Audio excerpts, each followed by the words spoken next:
today, well, we thought we were winning.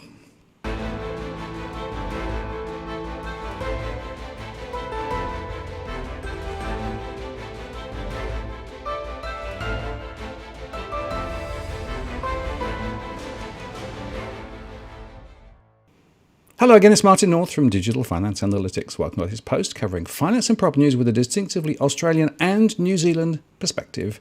Today, I'm joined by property expert Joe Wilkes from New Zealand. Hi, Joe. Hi, Martin. How are you? I'm pretty good. And how are you? Now, there's a few things going on over there, I'll tell you. Yeah, I know. Well, we were patting ourselves on the back. We were giving ourselves a big high fives. We were dancing merrily down the street, and then Jacinda decided on Monday evening to announce a partial lockdown of Auckland and a level 2 alert for the rest of the country. So, having had 100 days without a community transmission, we've now gone and had a household in Auckland test positive, and I think there's been a couple of others subsequently who are suspected as positive. And yeah, we've gone into bugger. We were winning. We were an example to the world, and now we've got to go and do something dramatic again. So yeah, it's been quite a weird, I don't know how to describe it, bizarre 24 hours. We were going to film yesterday, but then with the announcement the night before, I actually missed the start of Jacinda's press conference, and then I went to bed, and I think it was about 11 o'clock. I got this siren noise going off on my mobile phone, thinking, what the f-? I thought it was like a tsunami warning, but it was just to say that there was a household with a cold up in Auckland. Actually, I've got careful. I've got to stop it. But no, it was it just took over the news yesterday. I went out in the morning to buy a newspaper, and I don't know, the people who were out in the streets, we were all sidestepping one another again, so that could only be good for the future of New Zealand rugby. And there were queues at the supermarkets, right? Yeah, it's been. I mean, we came out of lockdown really well, and the various stimulus packages, the money in people's pockets for staying at home and doing nothing and not being able to spend it, actually created a bit of a bump up in house sales. Local tourism. Tourism's a really strange one because there's a lot of people travelling around and taking advantage of the fact that you can actually afford to go to places now. There's no foreign tourists, but at the same point, I don't know. It all seems like it's just a sugar hit. We've had this sugar hit. Housing market sales volumes bounced back. So June and July sales volumes have been pretty good relative to where they were, in fact, even this time last year. But you have to factor in that we lost the end of last summer, March, April, May. People weren't listing their houses, and things that would have happened at that critical point after the school holidays finished at the end of January, I think have been bumped up into now. But the thing for me really was that we had this major announcement shock and everybody's panicking again. And yet yesterday, the monetary policy statement was released by Adrian Orr. I actually checked to see this morning if it had been published on the Reserve Bank of New Zealand's YouTube channel, and it's not there, so that's disappeared. The one news site that was had information about it was interest.co.nz, but they've actually taken down the live feed of Mr. Orr's speech. And I can't actually get into it now on the Reserve Bank website either. So nothing in the press about it, absolutely nothing in the press. And yet it's been probably the most phenomenal discussion around monetary policy toolkit changes that I think any of us will have ever seen. Yeah. Well, the interesting thing was that I actually watched some of it live because it was streamed, right? Yeah. So I actually watched some of it, and I read the whole thing afterwards. And in fact, I did a brief thing on my show last night about it because it's the most clear articulation of the risks that we're facing, not just in New Zealand, but in pretty much every country around the world. And the fact that he was prepared to say, look, we think probably interest rates may have to go negative, right? And we're looking at a number of unconventional strategies to try and get us through this, and that the economic outlook is relatively risk-laden. I mean, all of the things that we've been saying for quite some time, it's the first time I think a central banker has really been honest. Yeah, no, I sort of read the body language of the way that he was speaking, and also Christian Hawkesby, who's very measured, and they're calm. But you could see both in the statement, but also the questioning afterwards, a great deal of unease just in their body language. And we've some of what they're announcing is just phenomenal. I mean, 60 billion to 100 billion on their large-scale asset purchase program, and raising the cap of purchasing of government bonds up to 60% of issuance.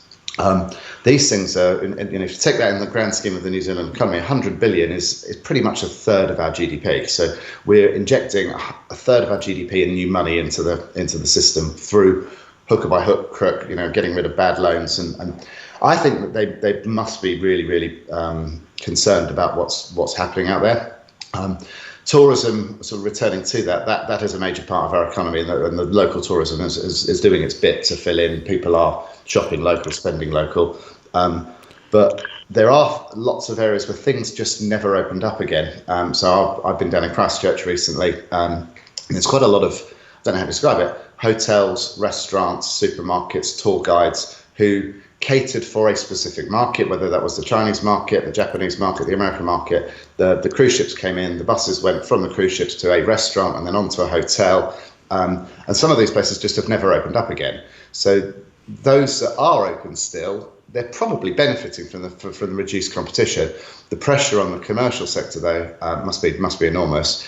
Now, on the mortgage situation in New Zealand, and we know from discussions that we've had in the past that interest-only loans made up quite a large proportion. It peaked in a level over 30% of all mortgage lending, and it's dropped down again into the high 20%. But since the change in for the first lockdown, there have been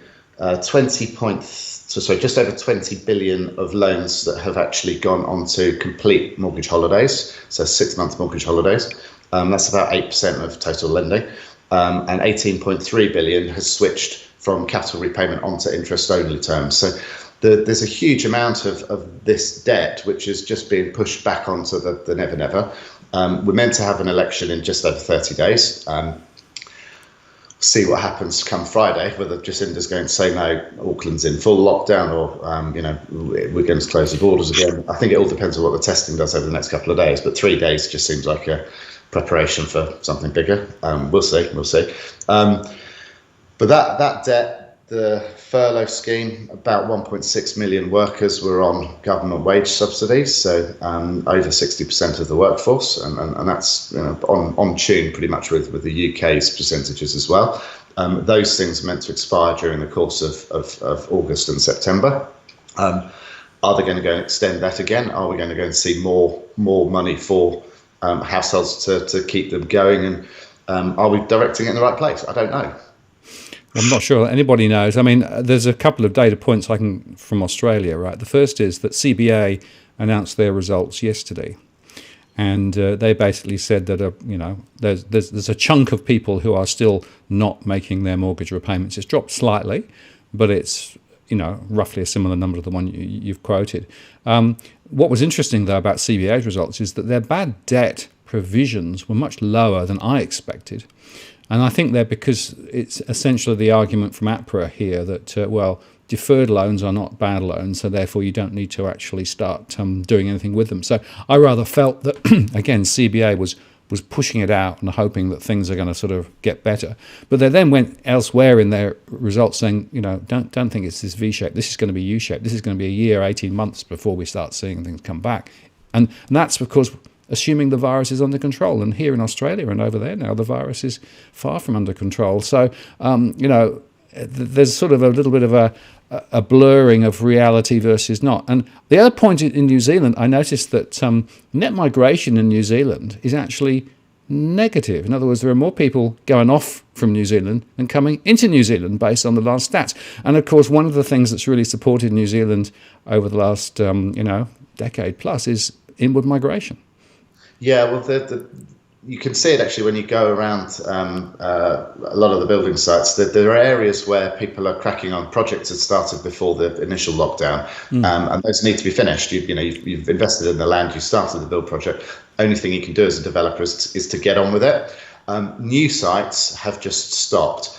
And I've got a contact who's up in Auckland who's today. There's some interesting reporting going on from some of the real estate companies, and what we've discovered with respect to, I'm just going to say, the largest real estate company in Auckland, is that there have been sites that have sold previously off plan back in 2016 to 2018, where projects have subsequently completed, but where there are still original units available to purchase. When you look back at the old data and figures, these units were reported as sales back in 2016, 17, 18, and are being reported again today. So they're double counting their sales figures. Now, I'm not saying they're double counting everything, but I think it is with respect to the new sites. I'll send some pictures over to you, Martin, from this contact, because there's one site that he looked at where they've got a very large block of apartments that were constructed, sold off plan, but during the build process, a hotel's going up next door, and some of these poor buggers, they've got balconies that are literally right next to panel block concrete walls. So if you bought one of those off plan, or you're an overseas investor, come and buy one of these, you're buying a prison cell. There's a bit of shenanigans going on some of that reporting, where the developers are getting themselves in trouble. The government have announced that they're going to look to purchase properties at market value. So basically, if somebody doesn't bloody buy it, in my world, you keep reducing the price until somebody does. That's the market value. But the government will buy properties off developers at market value, and they're talking about $350 million worth of funding to do that. On top of that, Fletcher's just posted a 190 odd million loss for the last year, and this is Fletcher's, who I'm not entirely sure how they mark to market their prices, because they've got, I think, probably around 1,000 units between Auckland and Christchurch alone, which are completed and unsold. Massive development in Central Christchurch, One Central, and several other developments where they've got apartments and townhouses on top of commercial premises that are just sat there empty, with a couple of units sold out of 20, 25 units. So there's a lot of things that aren't being disclosed, and the Reserve Bank have said that, like you were talking about APRA, that they won't go and consider people on mortgage holidays and deferred terms as being impaired loans. So we're not going to see the banks needing the capital that was previously being proposed to cover for these extend and pretend mortgages. Extend and pretend is about right, isn't it? The question is, of course, in a few months' time, what happens when people are still out of work and they still can't make those mortgage repayments? At what point does that then get represented in the official figures? And what? Official figures, Martin. Our unemployment numbers have actually gone down. Oh, good. We've the latest statistics. I think we were just around 4% unemployment, having I think it was on about 4.3, 4.4. So actually, no worries to those numbers. So that was published last week, and then everybody looked at it and said, "What a crock of shit." I know a number of people at the moment who currently are out of work, and yes. It all depends on the other person. If there's somebody else in the household who are earning a reasonable amount of money, and a lot of people just haven't needed to do because of these furlough schemes. So, yeah, the money's still being spent because we like spending money. 50% of New Zealand households have less than $5,000 in cash savings. So we're still spending it, but when the furlough schemes end, that's, I think, when we're going to see a real concern. And that, I think, is why yesterday the monetary policy statement was there briefly, and now you can't find any word of it anywhere. Yeah, it'll be interesting to see whether it pops back up in an edited form or whether it just never reappears. I mean, the text is still there, but no video. Now, one question I had for you: what about the stock of housing for sale? Here in Australia, the numbers are much higher than the last few months, so we're already seeing more people considering putting their property on the market because they're perhaps needing to sell or wanting to sell. In some cases, because of course the forward trajectory here is that prices will fall, and so people are trying to release equity. And in other cases, they're trying to essentially preempt the problem that they know they're going to have ahead. So the stock is up. What about in New Zealand? Yeah, well, you've got to remember July and August are the depths of winter for New Zealand, and historically you wouldn't see big numbers. But year on year, I think the listing numbers for July were around 18% higher than they were July last year. So that will be as well, that will be people who put life on hold, couldn't do anything, couldn't list a house, and then you get this spike. The thing for me will be what goes on moving forward. Now, I've got contacts in the real estate business who I trust, and I have attended open homes. I've been involved and overseen bidding activity on houses, and it's really strange. In Auckland, there seems to be a bit of a pickup in the upper end of the market. Mike, our colleague up there, reporting increased levels of sales over 2 million. It's the 800 to 1.2 first-time buyer market. It's just seeing a little bit expensive for first-time buyers, but it's that sector of the market that the volumes are struggling a little bit. Around the regions, though, the lower end of the market actually seems quite strong. So anything up to 500,000-600,000, there is a lot of activity. There are a lot of people on the sidelines, and a lot of people, I think, who the seduction of, oh, it's so cheap to borrow money, they are going to get themselves into this. My thing will be what happens to landlords when their tenants come off their furlough schemes. What happens with employment when that happens? And with this recent outbreak, it doesn't look like international travel is going to be, a sensible thing for many, because the thought I've looked at a couple of consulting gigs abroad recently, thinking, well, yeah, great to go away for a couple of weeks, but I don't really want to spend 2 weeks on my own in a hotel when I get back. So it's a sort of juggling act around what you think sensible. So New Zealand being so far away from many markets, most people do come here for 3 weeks, because generally, most people need a couple of days to get over a holiday, unless they're coming from Australia, but no chance you buggers are going to be let in for a little while yet.